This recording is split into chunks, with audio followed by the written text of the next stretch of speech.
On October 17, 1997, Sheriff Thomas Wilkins received an anonymous tip that would forever change the quiet city of Oak Ridge, nestled in the interior of Oregon. The voice on the other end of the line was nervous, hesitant, almost trembling.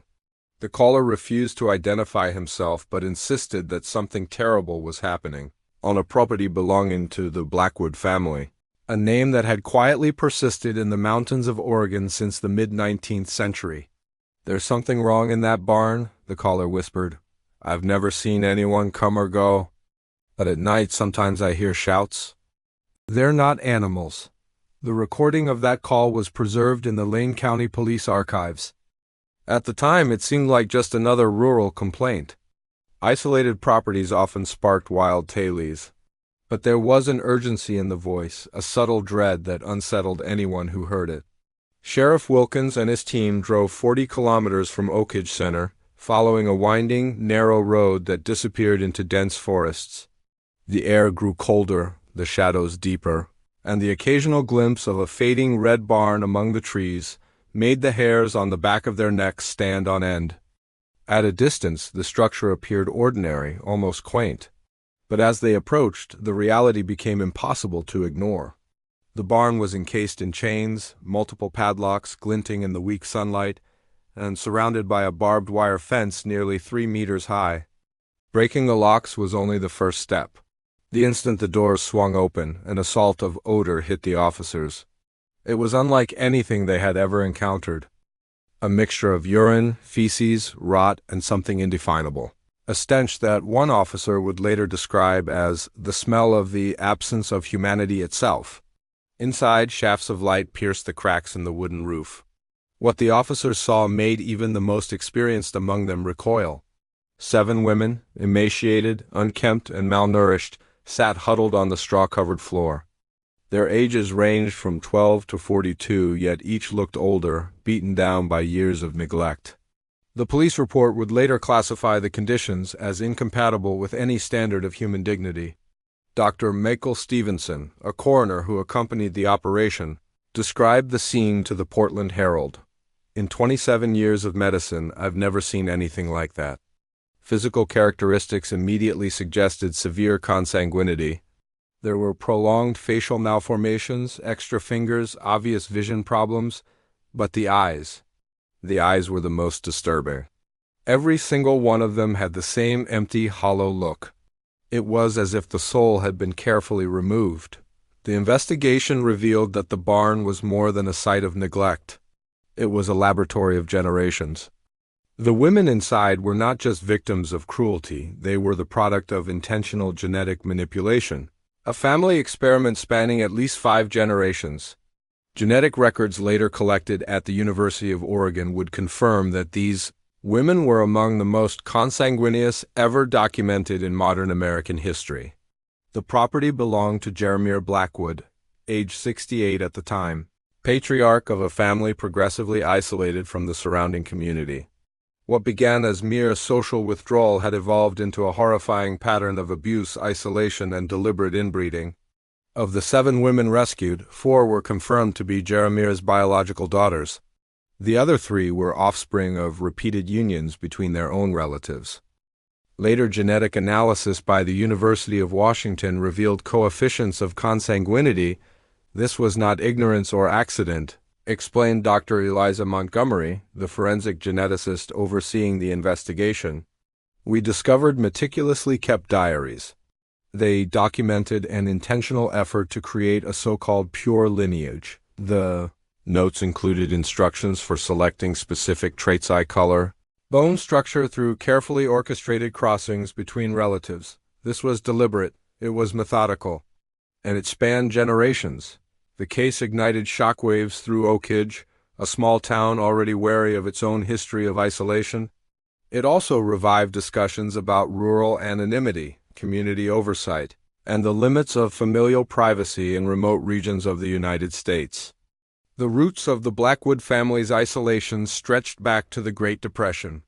In 1931, Elijah Blackwood, Jeremiah's grandfather, acquired a 200-acre plot for an astonishingly low price, $175. Lane County records indicate that even in 1931, this was considered far below market value. The reason was sinister. In 1924, the land's previous owner, John Wickman, had murdered his entire family before taking his own life. Since that tragedy, no one had dared to occupy the property.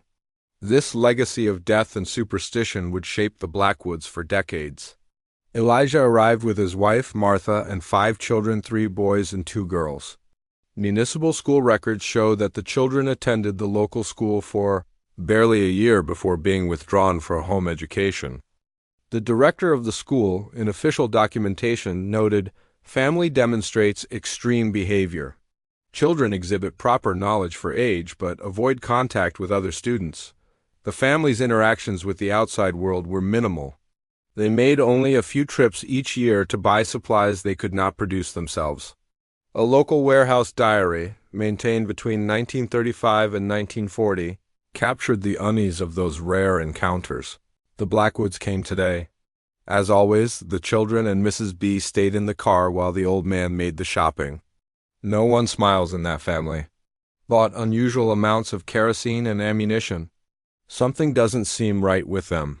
During World War II, recruitment agents visiting the property encountered armed resistance.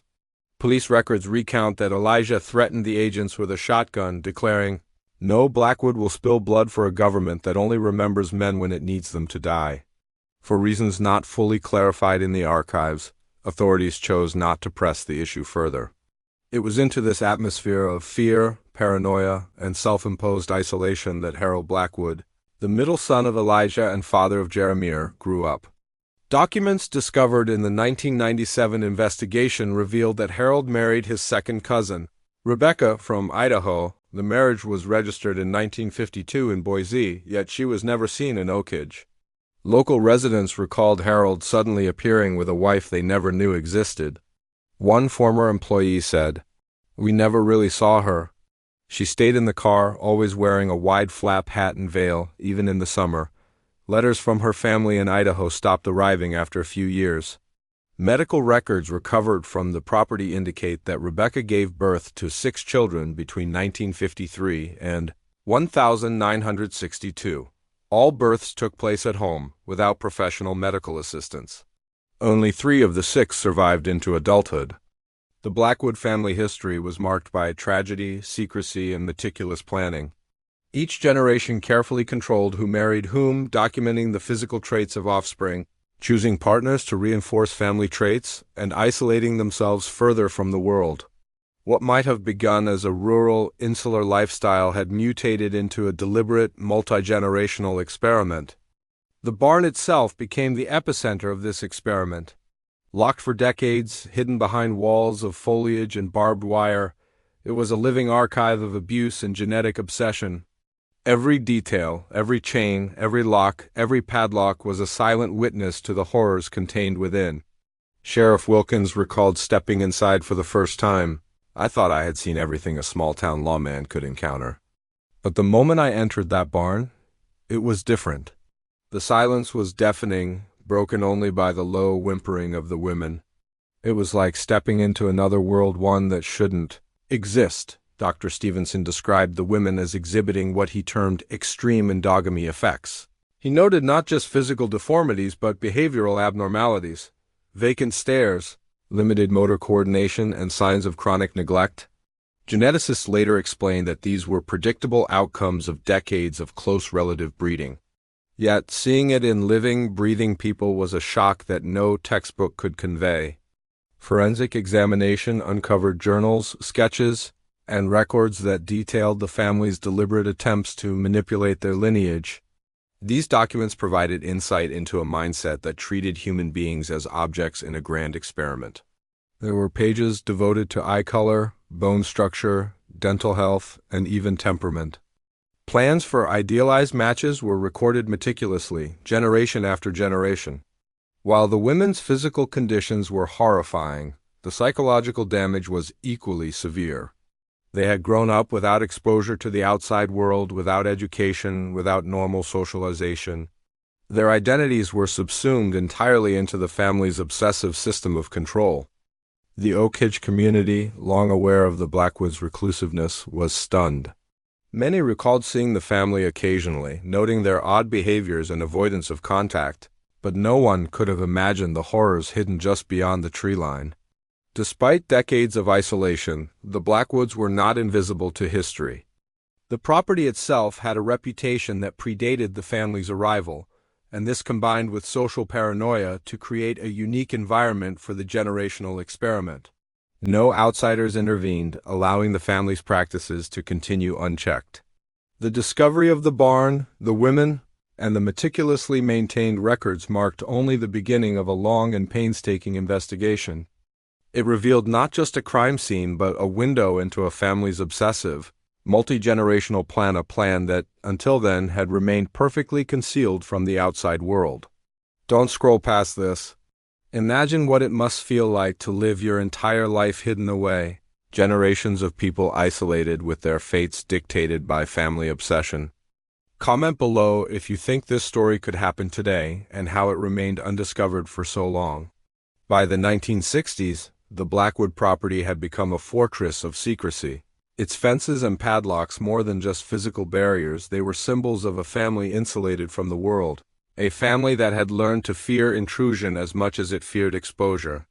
Harold and Rebecca Blackwood raised their children in strict, rigid cycles of control.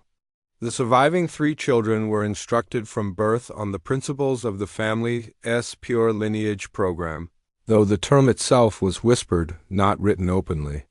Medical records recovered decades later reveal the chilling nature of these instructions.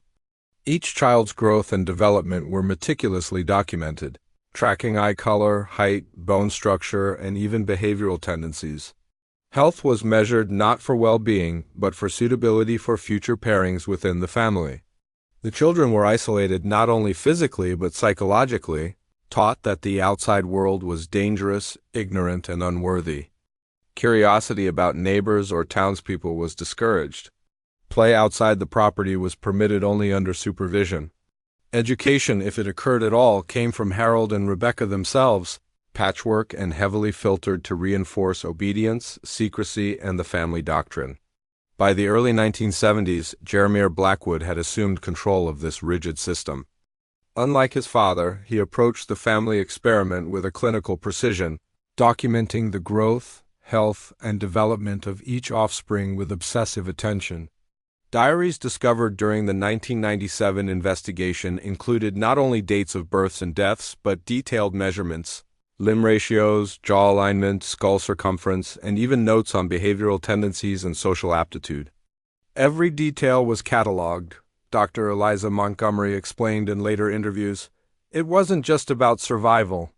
It was about control, about shaping a family line according to a specific vision like breeding animals.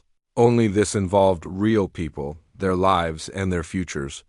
The women rescued in 1997 had been born into this environment, each a product of the same controlled, interrelated unions that Harold and Jeremiah had orchestrated for decades.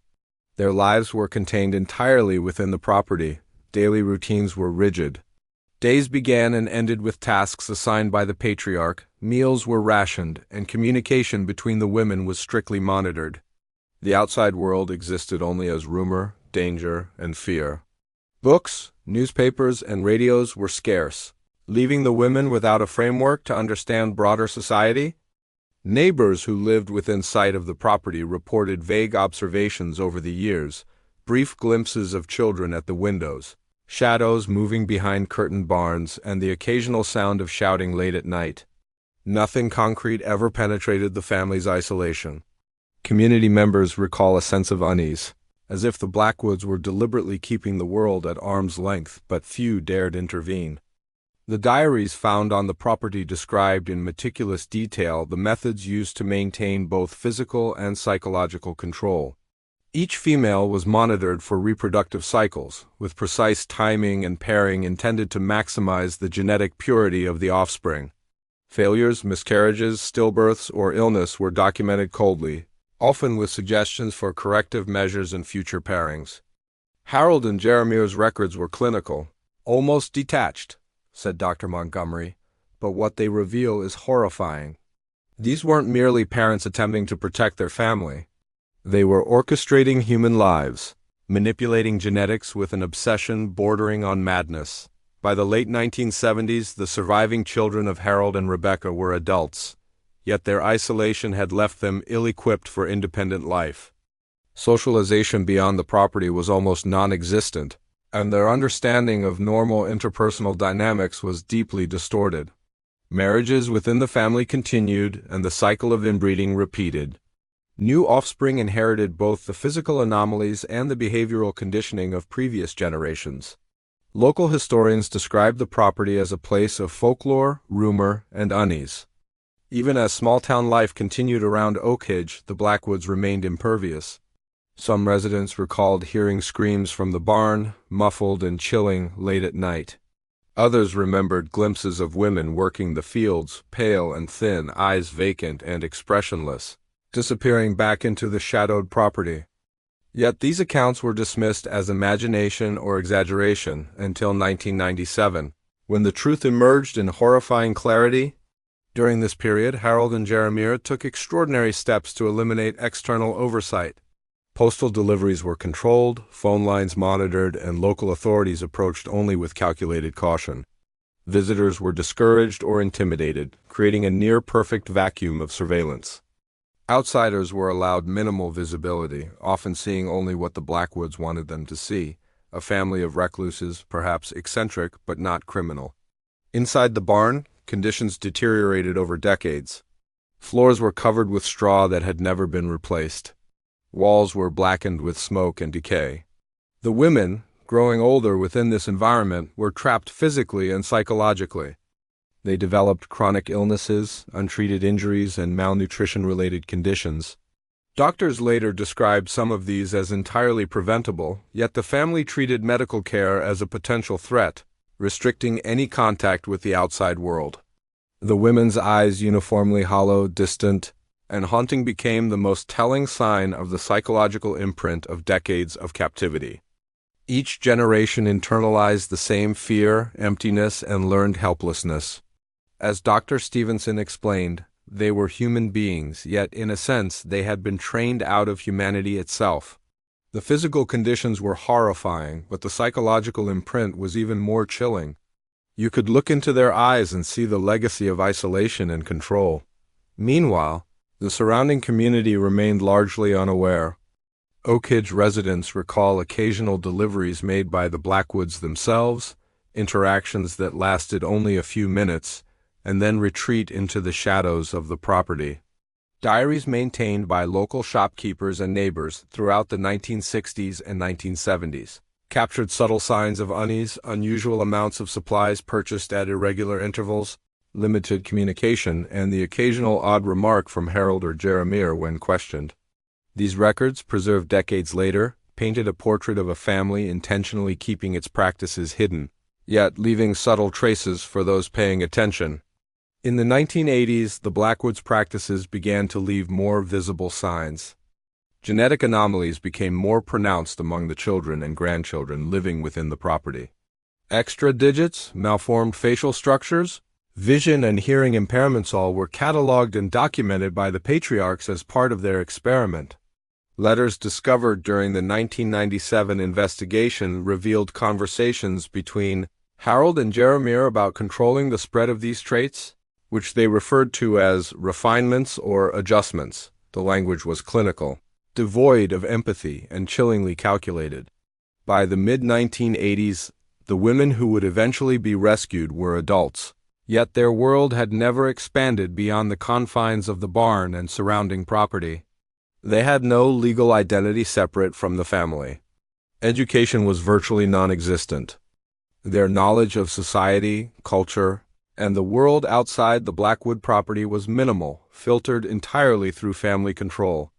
Despite the horrors within the property, the Blackwoods maintained a strict veneer of normalcy outside.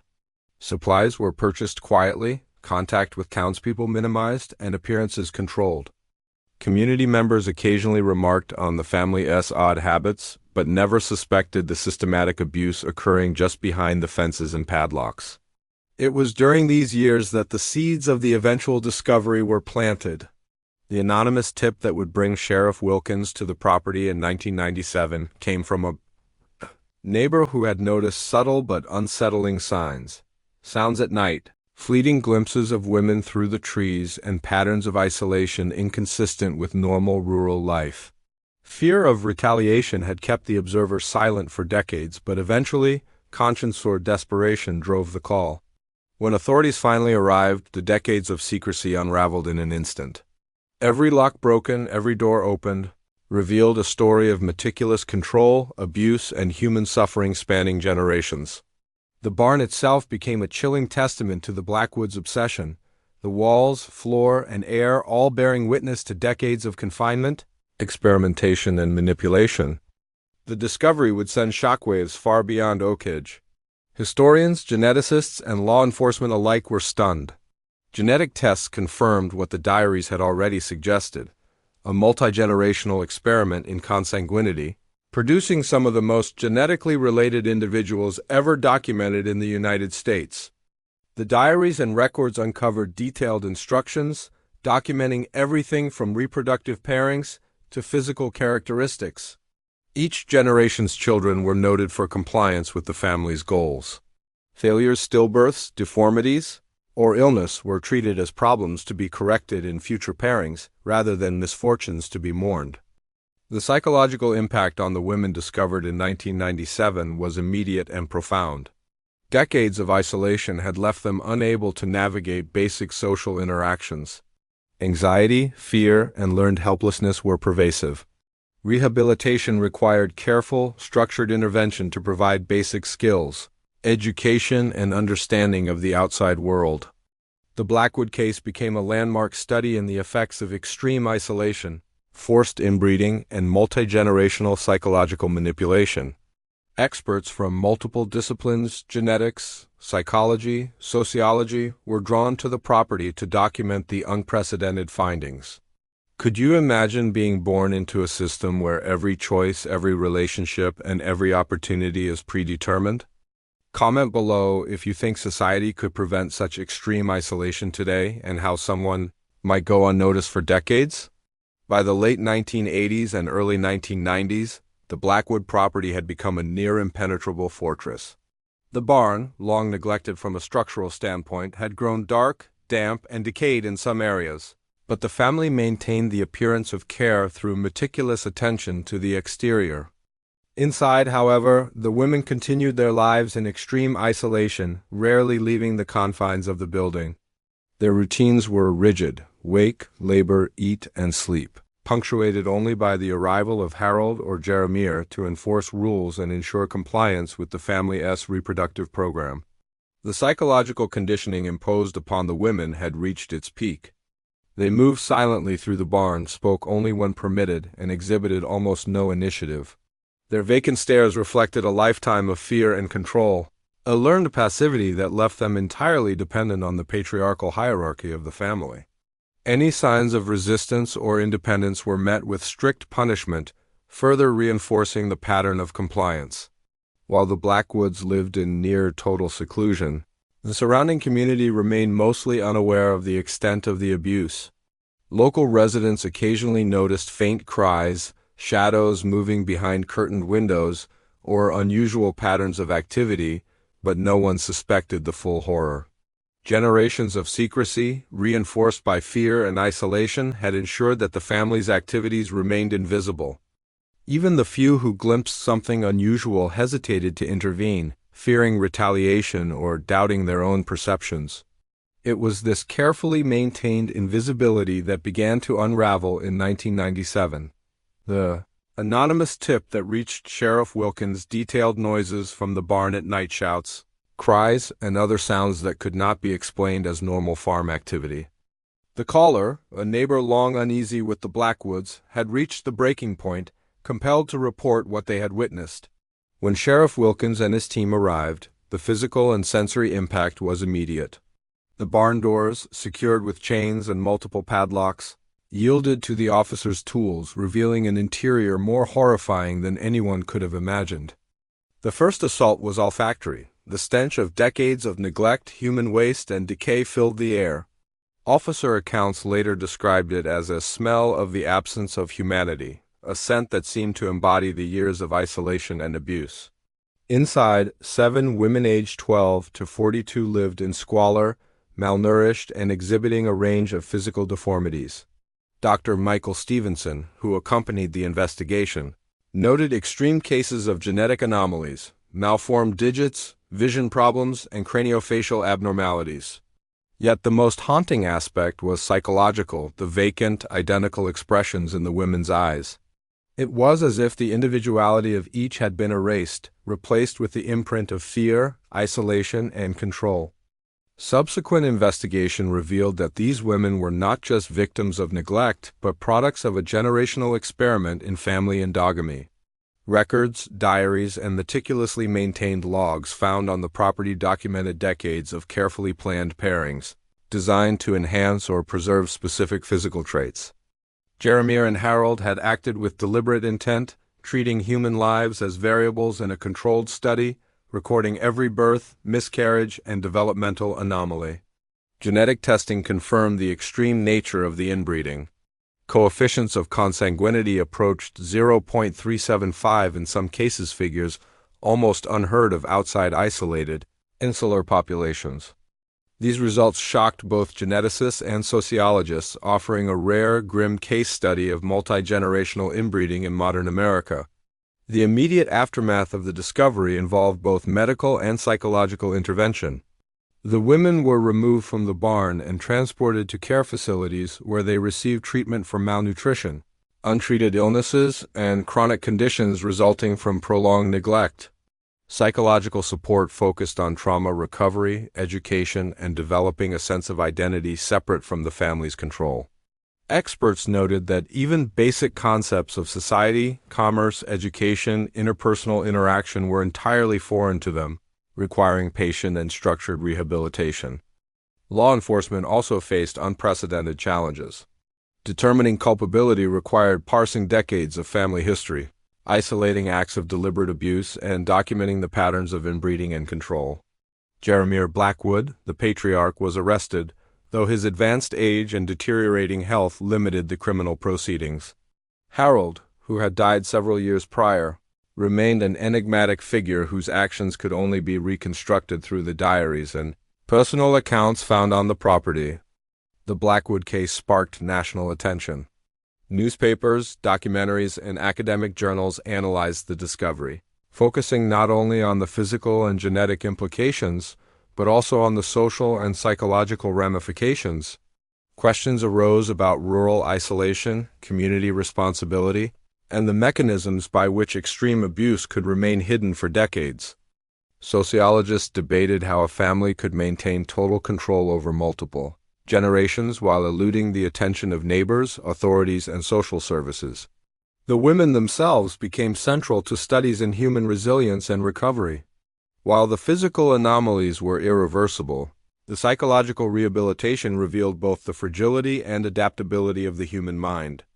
Many of the women, once incapable of basic social interaction, gradually learned to engage with the outside world, form relationships, and regain a sense of autonomy. Yet even decades later, the imprint of the Blackwood system of control remained evident in subtle ways: anxiety, trust issues, and difficulty navigating complex social structures. In parallel, historians and archivists began piecing together the broader Blackwood narrative. The family's lineage, rooted in the Great Depression and shaped by paranoia and superstition, had created fertile ground for multi-generational secrecy. Earlier events, the Wickman murders, Elijah Blackwood's armed resistance during World War II recruitment, and decades of rural isolation formed a foundation for the obsessive control exercised by Harold and Jeremiah. These historical threads demonstrated how isolation, fear, and deliberate planning combined to produce one of the most extreme cases of domestic captivity in American history. The 1997 discovery did not merely close a chapter. It opened conversations about the limits of oversight in rural communities, the responsibilities of neighbors, and the ethical dilemmas posed by families whose practices fall into legal gray areas for decades. The Blackwood barn, once a site of hidden horror, became a symbol of the potential for human cruelty to remain invisible, hidden behind fences, padlocks, and silence. Imagine living your entire life confined to a single place, with every action dictated by others. How would you survive psychologically, and could society prevent such secrecy today? Comment below with your thoughts on what allowed the Blackwoods to go undiscovered for so long. In the years following the 1997 discovery, the women rescued from the Blackwood barn faced the long, difficult process of reclaiming their lives. Basic necessities, clean water, consistent food, medical care had never been guaranteed, and the adjustment to a world governed by rules, schedules, and social norms proved overwhelming. Many struggled with basic literacy and numeracy, having never attended school beyond what was dictated within the family. Psychologists and social workers described the challenges as monumental.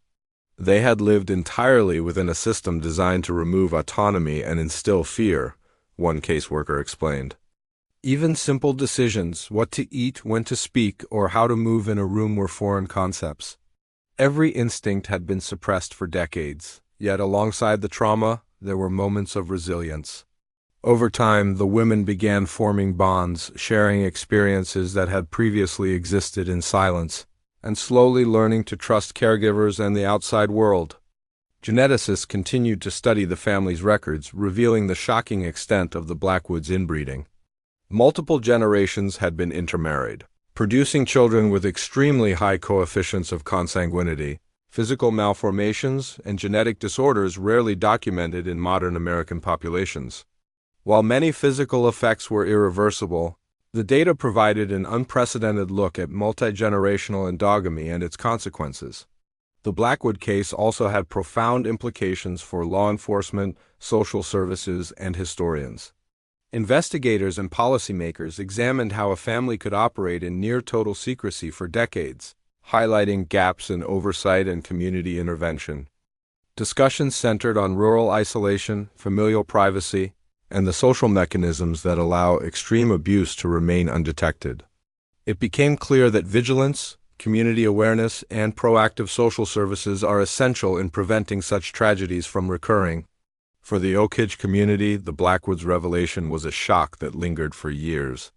Neighbors who had glimpsed shadows at the barn or heard faint cries decades earlier grappled with guilt and disbelief. The story forced the town to confront uncomfortable truths about silence, fear, and the human tendency to ignore what is inconvenient or unsettling. Today, the Blackwood barn stands as both a historical site and a chilling symbol. The property itself is abandoned, the fences and padlocks removed, but the legacy of the family endures in the stories, research, and testimony of the women who survived. Their experiences serve as a stark reminder of how isolation, secrecy, and obsession can twist ordinary lives into decades-long horror. The women, though scarred physically and emotionally, gradually reclaimed agency over their lives. Some pursued education, others formed social connections, and many worked to document their history, ensuring that their experiences would not be forgotten. Their voices now speak louder than the silence of the barn ever did, a testament to survival, resilience, and tea. Could you imagine living in total isolation, your life dictated by generations before you? Comment below with what strikes you most about the Blackwood story and what lessons society should take from it to prevent hidden abuse. Thank you for watching. If this story left you shocked, curious, or wanting to learn more, make sure to like, comment, and share your thoughts below. Don't forget to subscribe for more stories that explore the hidden, the mysterious, and the true accounts you won't find anywhere else.